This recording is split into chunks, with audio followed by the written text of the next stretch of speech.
Hello, this is Prince of Somnia, and I'm feeling buzzed, Electabuzzed, on Let's Play Pokemon FireRed.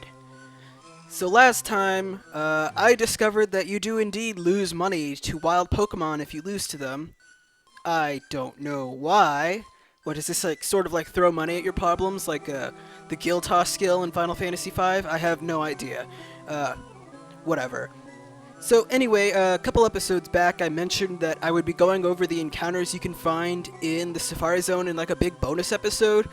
Well, I've changed my mind about that. Instead, I think I'm going to be talking about one, maybe two Pokemon that you can find in the Safari Zone at the beginning of every episode. So that's what I'm going to do instead.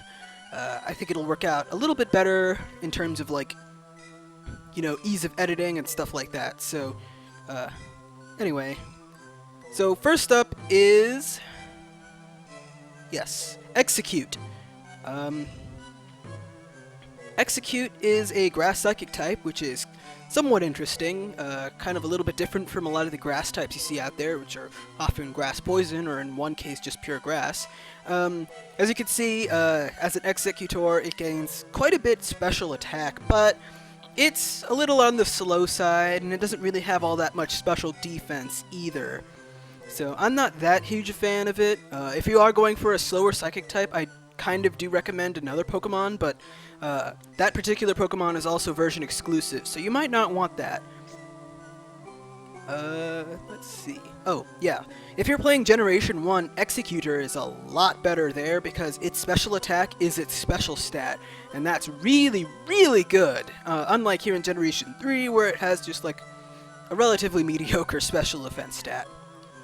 So that's the Safari Zone encounter for this day. So let's just head down here to what might be my favorite track in the entire game.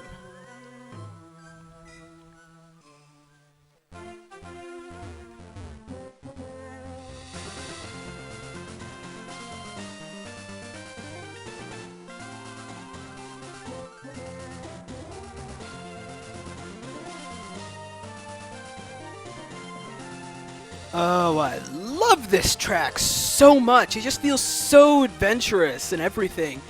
I love it. It's like, I don't even know how to describe it, man. It's just so great.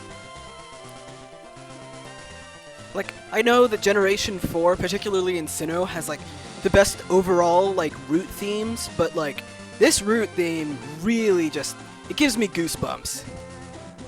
And I guess it's just because of how much it has to do with my childhood and yada yada yada, but anyway, it's one of the big reasons why,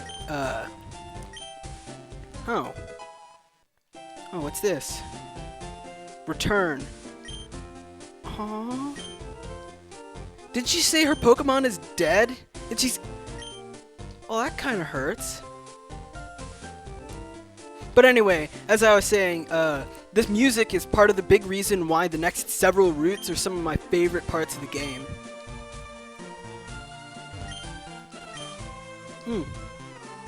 Interesting. I should mention, though, that this entire episode is just going to be exploring routes 12 through 15, so not a whole bunch is going to be going on here other than that. I'm also not going to... nuts. Okay, yeah, I need a Pokemon with Surf, so I'll be right back. Sorry about this. Okay, now I'm back with Ostaf in my party. I don't think I mentioned this before, but Ostaf is not a permanent member of my team. He's just there for... Well, actually I caught him just so we could use Yawn on Zapdos, but, I mean, I guess he can use Surf, so he might as well be on the team. How I'm getting the thing to move, I don't know. How it's floating, I'm not sure. I guess Fat's kind of like... No! I guess Fat's kind of buoyant. Anyway, I guess I could show off what the fishermen are like. Take a wild guess what kind of Pokemon fishermen use. I swear to God, if you say fire type. But anyway, these guys, they have water type Pokemon on their team. Should be no problem at all for Laxus over here. Just get my moves situated. Put Leer in the corner where I'm never going to use it. And let's just punch these guys in the face.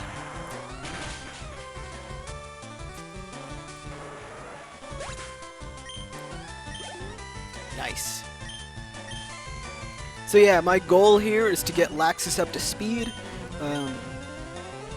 It's not entirely necessary, but if I can get him up to level 40, that would be amazing for the next boss. But, well, I don't actually need to get my entire team up to level 40. Having them at around level 37 is going to be pretty good. Actually, a little bit more, I would think, than you might need, but nice to have.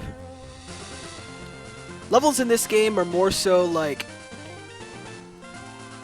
you don't absolutely need them in order to beat the game. I mean, obviously you need to be appropriately leveled in order to beat the game, but I mean, it really just makes, how do I want to say this? Levels are basically the difference between one-shotting everything and not one-shotting everything. And sometimes you really do want to one-shot everything, particularly in the next gym, but you can make it through with a party about as leveled as mine is right now. I think I've seen someone do that before. Another Let's Player. Actually, like, sequence broke and fought the next gym before fighting Koga, but I'm not nearly as confident as they are. Let's just put it that way.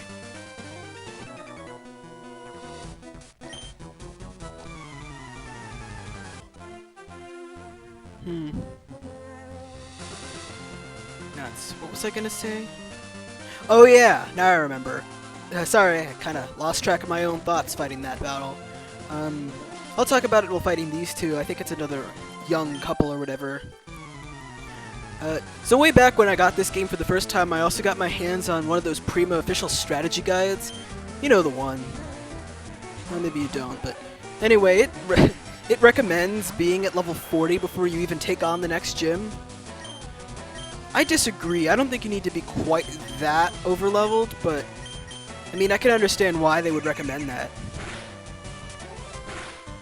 I mean, the next gym is no pushover by any stretch of the means, but we'll get to that one soon enough. Not this episode. Probably not the next one. Doubtfully even the next one after that.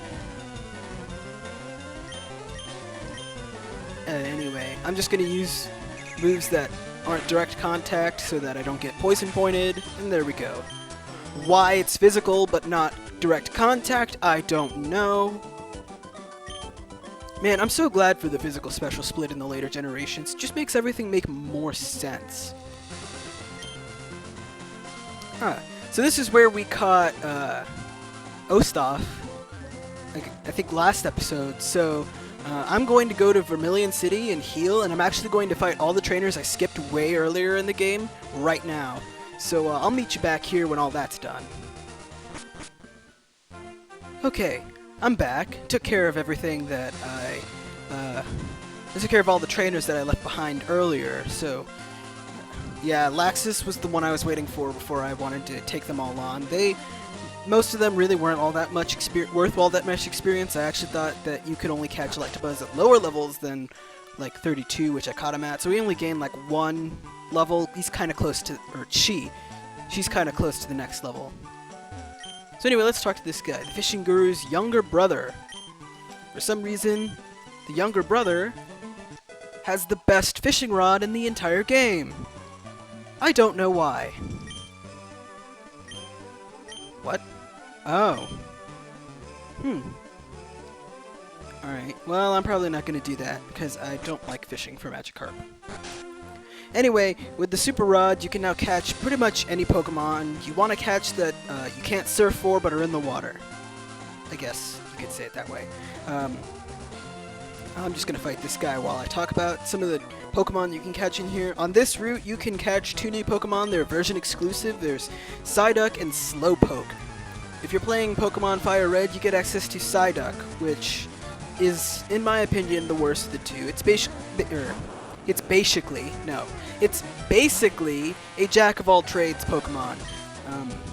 Pretty even across the board with its stats, a little bit higher special attack than anything else, but, I mean, its special attack stat is kind of pretty good, but it's not, like, really good or anything like that, so, I personally prefer the other one that you can get access to in Leaf Green. Aw, nuts.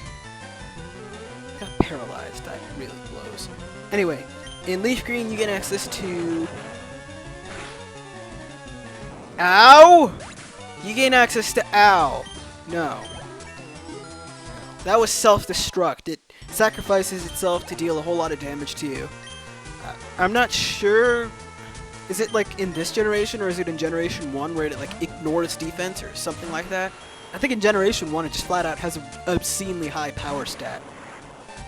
Or something like that. I can't remember. Anyway, like I was trying to say, if you play Leaf Green you gain access to Slowpoke. As you can imagine, Slowpoke is pretty freaking slow.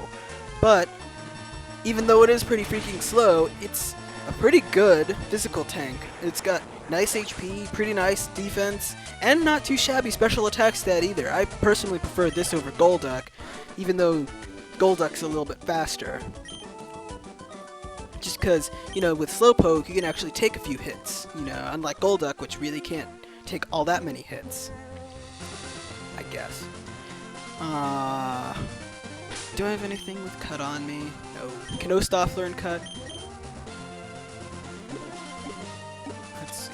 Anyway, as for Slowpoke, it has if you trade it with a hold item called the King's Rock, you can evolve it into a different Pokemon, but you can only do that in the post-game, so you can't do that now. Oh well. So Ostaf can't learn Cut, so I'm going to have to come back for that trainer and that item, so... Oh well. Let's just move along. Everything's fine here. Situation normal. We're fine now. Or, wait, no, sorry. Wrong quote. Okay, turn around. There we go. Oh, there's a patch of grass I can get to over there too, but I don't think there's anything important in there. Alright, and on Route 13 we gain another trainer. Nuts. Ah, crap. Laxus is still paralyzed and weak. Okay, I'm back. I actually went back and fought that fisherman off-screen. Anyway, in Route 13 there's another new Pokemon you can get access to. It's Ditto. Now you may notice that Ditto's base stats are pretty abysmal, but well, its base stats really don't matter all that much because Ditto has no attacking moves of its own. It's basically a gimmick Pokemon. Its only move is Transform, and that basically transforms it into the opposing Pokemon. When it transforms, it copies their appearance and their base stats, as well as its moveset, but it only gets 5 PP in every move. So, yeah. And as for copying its base stats, I mean like... let's say a level 1 Ditto is going up against a level 36 Charizard. If it uses Transform, it will have the stats of a level 1 Charizard, not a level 36 Charizard. So you gotta keep... I think that's how it works, so you gotta watch out for that. At least I think that's how it works. So yeah, it's kind of an interesting Pokemon. I don't really personally care for how Ditto works because, well... I can't think of very many instances where I would want to transform into an opponent Pokemon and I could just have something be super effective against it, but, oh well. There's a mechanic that you can gain access to in the post-game that a Ditto would be really, really useful for, so if you need to catch one for that, well, you can catch one over here.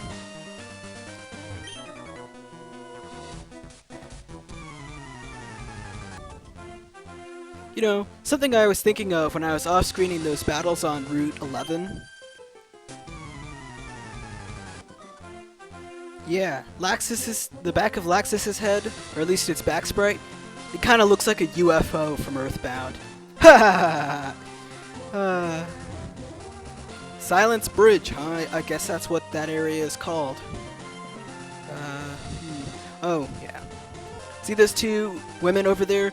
That's not a double battle. Those are two single battles. They're separate, even though they're standing like right next to each other. Let's go around here. This place is a little mazy, but not that bad. Oh, yeah, I already knew that. Oh, yeah. So, like a couple episodes ago, I was thinking about how I couldn't get the Poke Flute to move. You have to use the select button in the menu, like outside of battle, not in battle. So that's why it was being all weird like that. So anyway... see what this sign says. To the left of that post. Huh? To the left of what? This post? Is it talking about the gap over there? Well, now I have to investigate.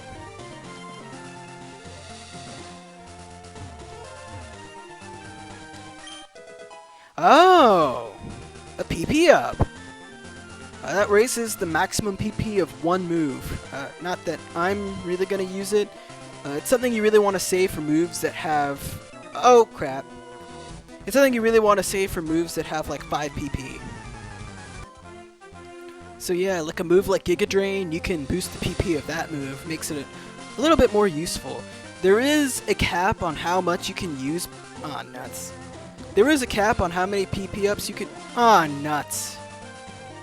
Well, I really fell for that one, didn't I? There's a limit on how many PP ups you can use on a certain move. So like moves with 5 PP, you can only boost up to 8 PP, and so on and so forth. I can't remember exactly what the numbers are for all the moves. I think it's like a ratio or something like that. So anyway, now I'm going to fight this guy that I was tricked into fighting off screen.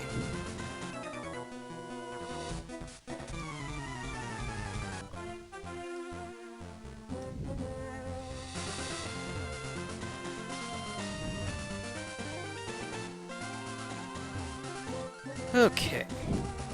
Route 14, huh? What do you mean west of Fuchsia City? You can't go any more west.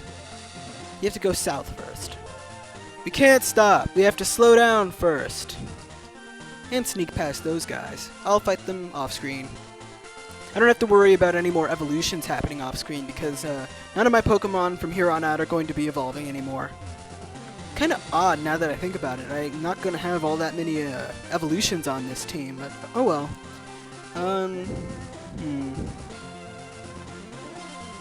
Nah, I think I'll leave well enough alone and head over here to Route 15. Final stretch here. So anyway, on Route 15, you've got another new Pokemon, Venonat. Venonat is a bug poison type, so even though its evolution Venomoth looks like it's flying, it's not. It's one of those creatures that look like they have flying but don't, like in Magic the Gathering or something like that. So you can feel free to use like ground type moves and stuff like that on it. Anyway, Venomoth isn't all that spectacular. Ooh. Man, it's like Venonat heard me saying that and he's like, "What'd you just say? You want to say that to my face?" Sure, I'll say that to your face. You suck! No, I'm just kidding. It's not horrible, it's just not amazing either. But, well, you already know that I'm not generally a big fan of the bug type. Well, not in this game.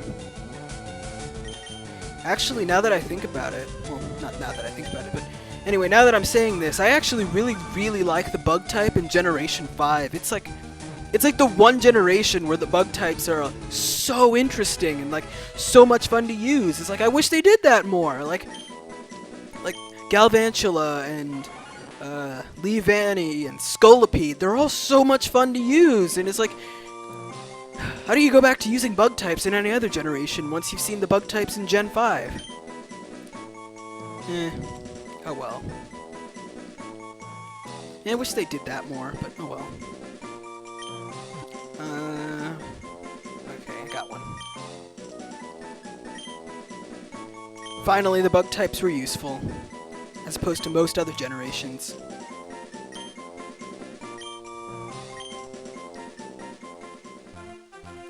Anyway, that's all I can show off without the use of HM Cut, so now I'm going to go back and go to the PC here in Fuchsia City and grab something that can use Cut, and I'll be right back. I don't know why Snorlax can't use Cut, but, well, I guess it's going to make me do more trips.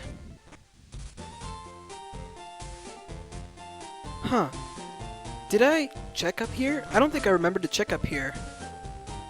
Okay. Oh, there's another assistant up here. 50? Oh, crap. So you need to have 50 or more Pokemon in your Pokedex. I only have 22. So, yeah, I'm actually kind of halfway there. One of these days, I'm going to get around to going around the world and catching as many Pokemon as I can, because I'm going to need a lot of Pokemon in order to be able to show off the post-game, because the post-game, unlocking the post-game requires, I can't remember how much. I think it's No, I can't remember off the top of my head what that number is, but I think it's something close to 50.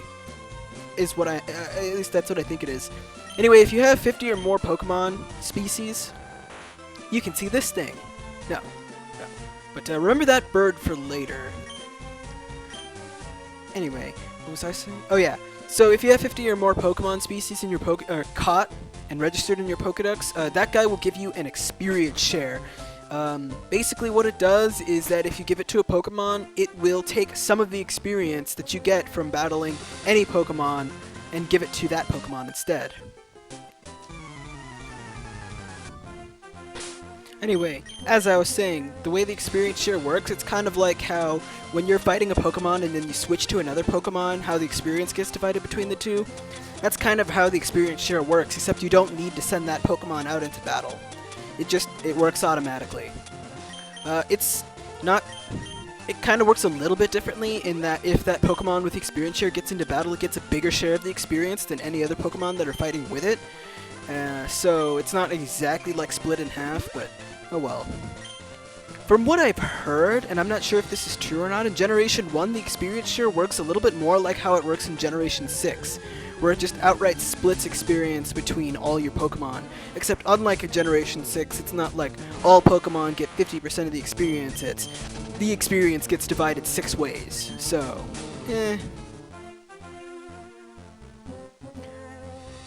I'm actually not that big a fan of the experience share in this game. Like, I understand that it's a really, really good item, but, well, it's hard to go back to using the experience share in an old generation when you've gotten used to Generation 6's broken experience mechanics.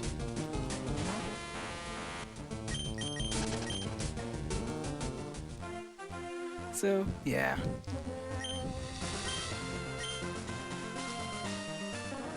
Too bad we don't get ready access to the Lucky Egg in this game, but oh well. I mean, it's not like I really need the experience share anyway. My Pokemon are high enough leveled as it is. I mean, look, Laxus is already caught up. I think he's even ahead of Duke in terms of levels. And Igneel. I'm still gonna leave him out front, though.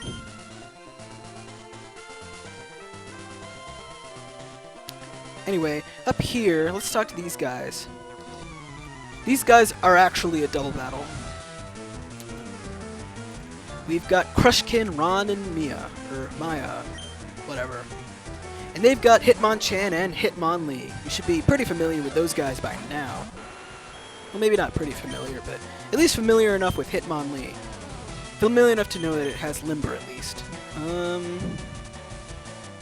I'm gonna go for Swift for the multi-target, and I'm gonna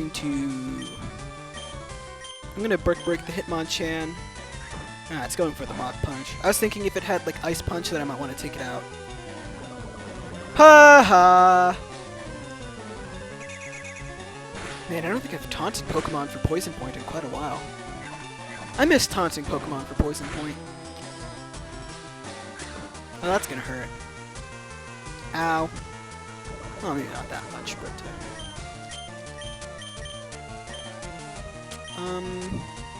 yeah. So it's gonna take it out anyway.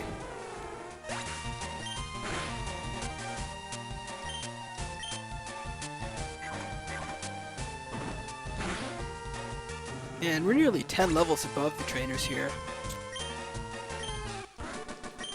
I may be a little above leveled, but I don't think it's gonna last. This part of the game has by far the most trainers you can fight for experience. Like, after this point, we won't be fighting nearly as many. Anyway, over there we get TM18 Rain Dance. It's a move where if you use it in battle, it has the rain weather effect in battle. It causes the rain weather effect in battle. Basically, weather effects, they influence... Well, let's put it this way. The rain weather effect, it causes water-type moves to be powered up while weakening the power of... Is there anything up there? While weakening the... I don't want to look. I don't think there's anything up there. If there is, I'll talk about it later. Anyway, it raises the power of water-type moves while weakening the power of fire-type moves for about 5 turns, up until it disappears or dissipates or whatever. There are other weather effects in the game. There's a weather effect there's a move called Sunny Day, which causes the strong sunlight weather effect. That basically does the opposite of Rain Dance. It makes it so that fire type moves are powered up while water type moves are weakened. And there's also the Sandstorm weather effect, which is even more annoying. It basically causes all Pokemon that are not Rock, Steel, or Ground type to have damage over time, basically. And I think it also boosts like the stats of Rock, Steel, and Ground type Pokemon, like one stat I think for each of them. I can't remember which one it is off the top of my head, but I know it's there. And there are Pokemon that have abilities to take advantage of it. There's also Hail, but it's not likely we're going to run into Hail anytime soon. It basically is like Sandstorm, but only Ice types are not affected by it.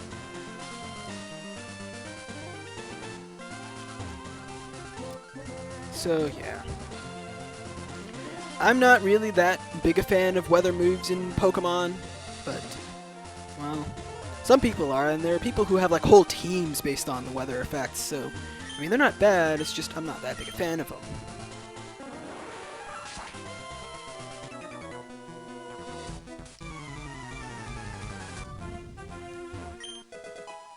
Alright, and after fighting that guy, we go over here and we get an Iron, raises the defense of one Pokemon. So anyway, as I was saying about weather effects, there are a couple of things I forgot to mention just a little bit ago. The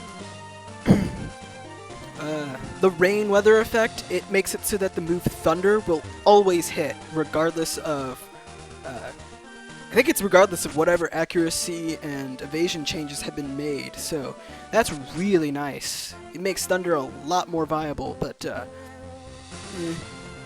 it also has, there's a move called Solar Beam, which takes a turn to charge up, but is 100 power, 120 power, 100 accuracy move. It makes it so that Solar Beam has 50% power, so it's really bad for Solar Beam users. Sunny Day makes it so that Solar Beam doesn't have that charge turn, but I don't think it affects the accuracy of Fire Blast at all. And Hail makes it so that the move Blizzard has 100 accuracy. But again, Hail causes damage over time. Sunny Day and Solar Beam do not. So anyway, after all that, I think that's just about everything I want to show off on routes 12 through 15.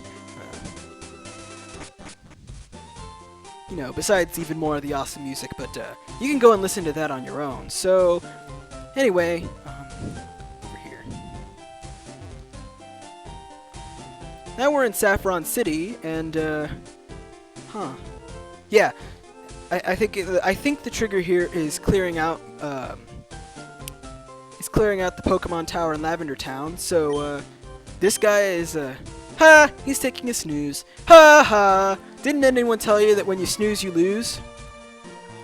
No? Whatever. But anyway, what will we find in this big tower over here? Will someone in there keep me company? You'll just have to find out next time on Let's Play Pokemon FireRed. See you guys then!